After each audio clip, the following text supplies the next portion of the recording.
అయితే నేను ఎంత చెప్పినా కూడా నమ్మేటువంటి వాళ్ళు ఖచ్చితంగా నమ్ముతారు. ఎవరు నమ్ముతారంటే వాళ్ళ జీవితంలో ఏమాత్రం లాజిక్‌లెస్‌గా అలాంటి సందర్భాలు జరిగినప్పుడు యెస్ ఇది ఉంది అని నమ్ముతారు. పెద్దవాళ్ళు చనిపోయినప్పుడు ఆ వస్తువుల్ని ఏం చేయాలని మనల్ని కొంతమంది అడుగుతుంటారు. ఏం చేసేదేముంది, కుదిరితే దానం చేయండి, కుదరకపోతే పారేయండి, లేదా దూరంగా తీసుకెళ్ళి తగలబెట్టండి. అలాగే పూర్వీకుల కాలం నాటి వస్తువులున్నాయి. చూడండి, కొంచెం మొత్తం ఓపెన్ చేసి వెనక్కి చూపించండి. ఓపెన్ చేసి కూడా చూపిస్తున్నాను. ఇక్కడ ఏదో విమర్శించడానికో విమర్శించకుండా ఉండటానికో అని కాకుండా మీ జీవిత అనుభవాల్లో ఇటువంటి తప్పులు జరగకుండా జాగ్రత్త పడతారనే ఉద్దేశంతో మాత్రమే ఇది నేను మీకు లైవ్లో చూపించటం జరుగుతోంది. శ్రీ మహాగణాధిపతయే నమః. మన వాయిస్ ఆఫ్ విఎస్ఎం ఛానల్లో కానీ మిగిలిన ఛానల్స్లో కానీ ఈ నెగిటివ్ ఎనర్జీ యొక్క ప్రభావం ఎలా ఉంటుందనేటువంటిది చాలా చోట్ల మీకు డీటెయిల్డ్గా ఆ లక్షణాలను మీకు చెప్పటం జరిగింది. వాటితో పాటుగా అసలు లక్ష్మీదేవి ఇంట్లో స్థిర నివాసం ఉండాలంటే ఇల్లు ఎందుకు శుభ్రంగా ఉండాలి, అలాగే వాస్తు శాస్త్రరీత్యా నేను చాలా సందర్భాల్లో మన వాయిస్ ఆఫ్ విఎస్ఎం ఛానల్లో చెప్పింది ఏంటంటే విరిగిపోయిన కుర్చీలు, పగిలిపోయిన బల్లలు, అలాగే పగిలినటువంటి అద్దం ముక్కలు, ఇట్లా ఎక్కడ లేని చెత్త సామాగ్రి అంతా కూడా మన ఇళ్లలో ఎందుకో దాన్ని దాచిపెడుతూ ఉండే అలవాటు మనకి పెద్దవాళ్ళ నుంచి చాలా మందిలో వస్తుంది. అది దాచిపెట్టలేక అది భాగ్యము కాదు, బంగారము కాదు. ఆ పనికి మాలిన పాత ఎప్పుడో పాడైపోయినటువంటి పుస్తకాలు కానీ, అట్టపెట్టెలు కానీ, అట్లాంటివన్నీ కూడా అక్కడ పెట్టేసేసి డంప్ చేసేసి ఆ ఏరియా అంతా చెత్త చెదారం చేస్తుంటారు. కొంతమంది అయితే ఇళ్లలో మచ్చుబలలు దానికోసం కట్టి అక్కడ పెడుతూ ఉంటారు. అలాంటి చోట ప్రదేశాల్లో ఎట్లా నెగిటివ్ ఎనర్జీ ఉంటుందనేటువంటిది ప్రాక్టికల్గా నిన్న రాత్రి ఒక ఇల్లు వాస్తు చూడటానికి వెళ్ళినప్పుడు నేను గమనించాను. అది మీకు ఇప్పుడు నేను చూపించడానికి ప్రయత్నం చేస్తాను. కొంచెం గమనించండి. గమనించిన తర్వాత మరలా దాని గురించి మీకు తెలియచేస్తాను. ఇది ఎలక్ట్రోమాగ్నెటిక్ ఫీల్డ్ డిటెక్టర్ అంటారు దీన్ని. ఇది ఇలా ఆన్ చేసినప్పుడు ఇక్కడ మనం గమనించినట్లయితే కాస్త జాగ్రత్తగా గమనించండి, ఒక లైట్ వెలుగుతుంటుంది. ఈ ప్రదేశంలో లైట్లు ఉన్నాయి, అన్నీ ఉన్నాయి, ఫ్యాన్లు ఉన్నాయి, అన్నీ ఉన్నా కూడా ఇక్కడ ఏ రకమైనటువంటి లైటింగ్ అనేది పెరగదు. దీంట్లో ఈ లైట్లు పెరిగే కొద్దీ ఎలక్ట్రోమాగ్నెటిక్ ఫీల్డ్ యొక్క ఇంటెన్సిటీ అంటే తీవ్రత పెరుగుతూ ఉంటుంది. మనం ఈ ఇంట్లో ఎక్కడ ఏది ఉంది అనేటువంటిది డిటెక్ట్ చేయడానికి ట్రై చేద్దాం. ఇక్కడ మనం ప్రతి గదిని మనం గమనిస్తూ వద్దాం. ఇక్కడ అన్ని లైట్లు ఉన్నాయి, అలాగే ఫ్యాన్లు ఉన్నాయి, అన్నీ ఉన్నాయి. ఇక్కడ ఎక్కడా కూడా ఏ రకమైన ఎలక్ట్రానిక్స్ ఉన్నా కూడా ఏ రకమైనటువంటి నెగిటివ్ ఎనర్జీ అనేటువంటిది మనకి కనపడట్లేదు. నెగిటివ్ ఎనర్జీ కనపడే కొద్దీ ఈ గ్రీన్ నుంచి ఇంకొంచెం థిక్ గ్రీన్లోకి, తర్వాత ఎల్లోలోకి, తర్వాత ఆరెంజ్లోకి, తర్వాత రెడ్లోకి వెళ్తుంది. తీవ్రత బాగా ఉన్న చోట ఎల్లో నుంచి ఆరెంజ్కి, ఆరెంజ్ నుంచి రెడ్కి కూడా వెళ్తూ ఉంటుంది. దాన్ని బట్టి ఎలక్ట్రోమాగ్నెటిక్ ఫీల్డ్ యొక్క తీవ్రత ఎంత ఉంటుంది అనేటువంటిది మనం చూద్దాం. మరి సహజంగా అనుకుంటూ ఉంటారు, ఇది సైన్స్ కనుక ఇక్కడ ఏదైనా సరే లైట్లో, మోటార్లో, ఫ్యాన్లో ఏవో ఒకటి ఉన్నప్పుడు వస్తాయి అనుకుంటారు. కానీ అన్ని లైట్ల మధ్య నడుస్తున్నాం. లేదు, ఇప్పుడు కొద్దిగా ఎక్కడైతే అది ఉందో ఆ ప్రదేశానికి మనం ఇప్పుడు చేరుకున్నాం. ఇక్కడి నుంచి కొంచెం ప్రతి క్షణం జాగ్రత్తగా గమనించండి. ఈ ఏరియాలో మనం ఎక్కడ కనీసం లైట్ కూడా, ఫ్యాన్ కానీ ఏది వేయలేదు. చూడండి, ఇది మెట్ల ప్రాంతం. మెట్లకి కింద కానీ పైన కానీ కేతువు పరిపాలిస్తుంటాడు. కేతువు మరణానంతరం ప్రభావం చూపించేటువంటి ఏకైక గ్రహం అనేటువంటి విషయాన్ని మన వాయిస్ ఆఫ్ విఎస్ఎం ఛానల్లో కూడా చెప్పాము. అంటే అతీంద్రియ శక్తులు, అతీత శక్తులు ఎక్కడైతే ప్రభావం చూపిస్తాయో అది మెట్ల దగ్గర అవుతుంది. అలాగే బాత్రూమ్స్, విరిగిపోయిన బల్లలు, విరిగిపోయిన కుర్చీలు, పగిలిపోయిన అద్దాలు, ఇవన్నీ కూడా కేతుగ్రహ ప్రభావానికి లోనై ఉంటాయి. ఆ ప్రదేశంలో దీని యొక్క ఇంపాక్ట్ అనేటువంటిది, నెగిటివ్ ఎనర్జీకి ఇంపాక్ట్ అనేటువంటిది పెరుగుతూ ఉంటుంది. ఇక్కడి నుంచి మనం మెట్లు ఎక్కుతున్నాం. కాస్త ఇక్కడి నుంచి కొంచెం జాగ్రత్తగా గమనించండి. ఇక్కడ ఏం చేశారంటే మెట్ల మీద పాడైపోయినటువంటి వస్తువులు, అలాగే ఎరిగిపోయిన వస్తువులు, పగిలిపోయిన బల్లలు అట్టపెట్టెల్లో అట్లా పెట్టేసేసి ఉంచారు. ఇక్కడి నుంచి చూడండి, ఇది ఇలా చూడండి, కొంచెం ఇది చూపించండి. ఇక్కడ పాడైపోయిన వస్తువులు, విరిగిపోయిన బల్లలు, అలాగే పూర్వీకుల కాలం నాటి వస్తువులు ఉన్నాయి. ఇక్కడ కొంచెం జాగ్రత్తగా గమనిస్తే ఇక్కడ ఒక కీబోర్డ్ ఉంది, ఇక్కడ పడేశారు దీన్ని. సరే, కీబోర్డ్ వల్ల వచ్చిందేమో, ఒకసారి మళ్ళీ కిందకి పెట్టి చూపిస్తాను మీకు. ఇదిగోండి, ఇది కీబోర్డ్.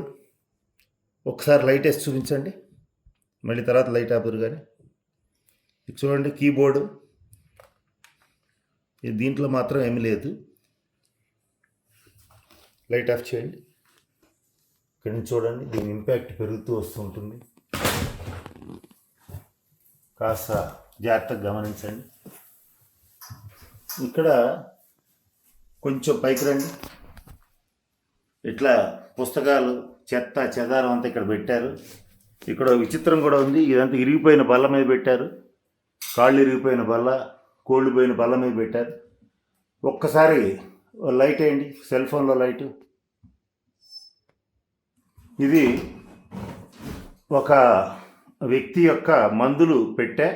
అంటే ఈ పెట్టెలో ఆ వ్యక్తి మందులు పెట్టుకుని రెగ్యులర్గా వేసుకుంటుండేవాడు. ఆ వ్యక్తి చనిపోవడం జరిగింది.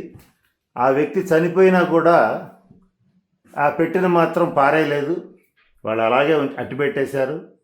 ఈ అట్టిపెట్టేయటం వల్ల అది పెద్ద ఖరీదైంది కూడా కాదు, కానీ అట్లా పడేస్తూ ఉంటారు. అంటే చనిపోయిన వాళ్ళ వస్తువులు, వాళ్ళు వాడినటువంటివి కూడా కొన్ని సందర్భాల్లో దాచడం వల్ల కూడా నెగిటివ్ ఎనర్జీ ఇంపాక్ట్ పెరుగుతుంది. దీంట్లో ఏం లేదు, గమనించవచ్చు. చూడండి, లైట్ వేశారు కదా, చూడండి. కొంచెం మొత్తం ఓపెన్ చేసి వెనక్కి చూపించండి. ఓపెన్ చేసి కూడా చూపిస్తున్నాను, గమనించారు కదా. ఇట్లా చనిపోయిన వస్తువులు, చనిపోయిన వ్యక్తుల యొక్క వస్తువులు కూడా ఇట్లా ఇళ్లలో పెడుతుంటారు. మెట్ల మీద ఇదంతా పెట్టేశారు, గమనించండి. అట్లాగే విరిగిపోయినటువంటి ఈ చెక్క ముక్కలు ఒక్కసారి ఇక్కడ గమనించండి. ఇక్కడ ఎటువంటి గోడ మధ్య ఉన్నటువంటి తలుపు చెక్కల మధ్య ప్రదేశం ఇది. లైట్ వేసే ఉంచండి, కొంచెం వెనక నుంచి చూపించండి అర్థం కావడానికి. ఇక్కడ చూడండి, ఇక్కడ లైట్లు ఏమీ వేయలేదు, సెల్ ఫోన్ లైట్లో చూపించడం జరుగుతుంది మీకు. చూడండి, కిందకి వెళ్ళే కొద్దీ దాని తీవ్రత బాగా పెరుగుతుంది. ఇట్లా ఒక్క నిమిషం పక్కకి రండి, చూడండి. ఇలా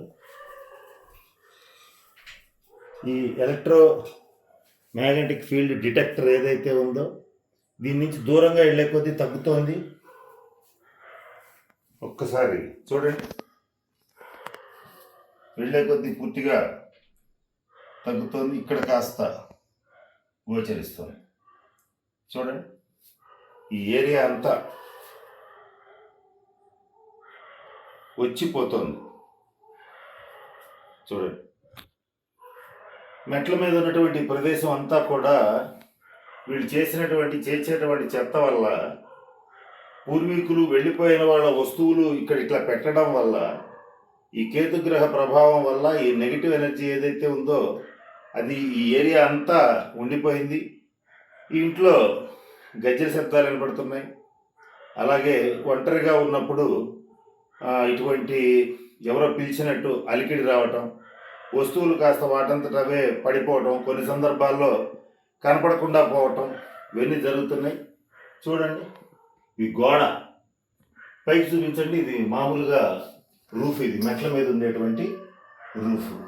ఈ ఏరియా అంతా కూడా ఇలా తయారైంది. కనుక వాస్తుశాస్త్ర రీత్యా ఇప్పుడు కూడా ఇట్లాంటి చెత్త చెదారం చేర్చుకుని ఇల్లుని ఇలా గందరగోళం గజిబిజి చేసుకుంటే అలక్ష్మి ఏర్పడుతుంది. అలక్ష్మి అంటే జ్యేష్ఠాదేవి. ఆ జ్యేష్ఠాదేవి అలక్ష్మి ఉన్న చోట లక్ష్మీ కటాక్షం ఉండే అవకాశమే లేదు. కొంచెం వెనకెళ్ళి ఈ చెత్త చెదారం చూపించండి. ఈ చెక్క ముక్కల మధ్య కూడా ఒకసారి గమనించండి. చెక్క ముక్కల మధ్య ఏముంటుంది? ఏమి ఉండదు కదా.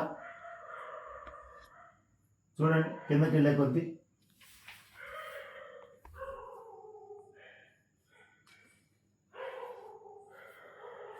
ఇదంతా కూడా ఎలక్ట్రోమాగ్నెటిక్ ఫ్లక్చుయేషన్స్ బాగా బలంగా ఏర్పడిపోయినాయి. చూడండి, ఈ ప్రదేశం నుంచి దూరంగా వెళ్ళే కొద్దీ దాని తీవ్రత అనేటువంటిది గ్రాడ్యువల్గా తగ్గిపోతుంది. మీరు రండి.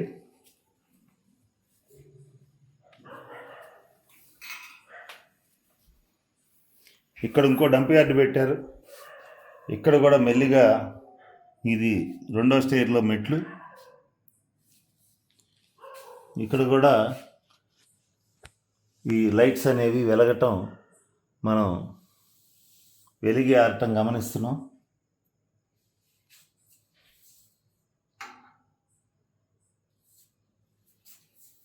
చూడండి, వెనక్కి వచ్చే కొద్దీ ఆల్మోస్ట్ ఒక గ్రీన్ లైట్ మాత్రమే వెలుగుతోంది. మరలా గదిలోకి వచ్చాం. ఇక్కడ ఇటువంటి ప్రదేశంలో ఏమి లేదు. ఒక్కసారి ఇక్కడ కూడా గమనించండి.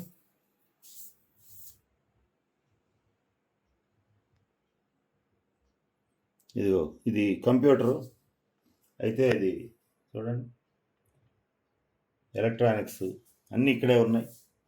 కానీ ఇక్కడ ఎటువంటి నెగిటివ్ ఎనర్జీ లేదు. చూడండి,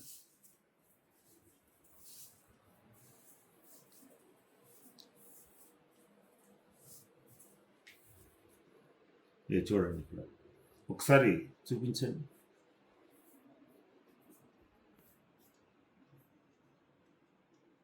ఒకటికి 2 సార్లు చెక్ చేయడం జరిగింది. మీరు కూడా అవసరమైతే గమనించండి. కనుక నేను చెప్పదలుచుకుంది ఏంటంటే, విరిగిపోయిన వస్తువులు, ప్రమాదకరమైనటువంటి పెద్దవాళ్ళు చనిపోయినప్పుడు ఆ వస్తువులను ఏం చేయాలని మనల్ని కొంతమంది అడుగుతుంటారు. ఏం చేసేది ఏముంది, కుదిరితే దానం చేయండి, కుదరకపోతే పారేయండి, లేదా దూరంగా తీసుకెళ్ళి తగలబెట్టండి. అంతేగాని అటువంటి వస్తువులను అక్కడ అట్లా పెట్టుకునేటట్లయితే ఖచ్చితంగా నెగిటివ్ ఎనర్జీ చేరే అవకాశాలు ఎక్కువగా ఉంటాయి. అన్ని చోట్ల చేరతాయని కాదు, కానీ చేరే అవకాశాలు చాలా ఎక్కువగా ఉంటాయి. అది ఎవరికి వాళ్ళు వ్యక్తిగతంగా వాళ్ళ అనుభవంలోకి వచ్చినప్పుడే వాటిని గమనించటం జరుగుతుంది. ఇప్పుడు వీడియో క్లిప్ చూశారు కదా, కరెంట్ ఏమాత్రం వాడని చోట ఇది వెలుగుతోందంటే అర్థం ఏమిటి అంటే అక్కడ నెగిటివ్ ఎనర్జీ ఉన్నట్టు లెక్క. అయితే మనం చాలా ఇళ్లలో గమనించేది ఏంటంటే, వాస్తు బాగుందని చెప్పేసి వెళ్ళిపోతూ ఉంటారు కొంతమంది సిద్ధాంతులు. తీరా చూస్తే ఆ ఇంట్లో భార్యాభర్తల మధ్య విపరీతమైనటువంటి ఘర్షణలు జరుగుతూ ఉంటాయి.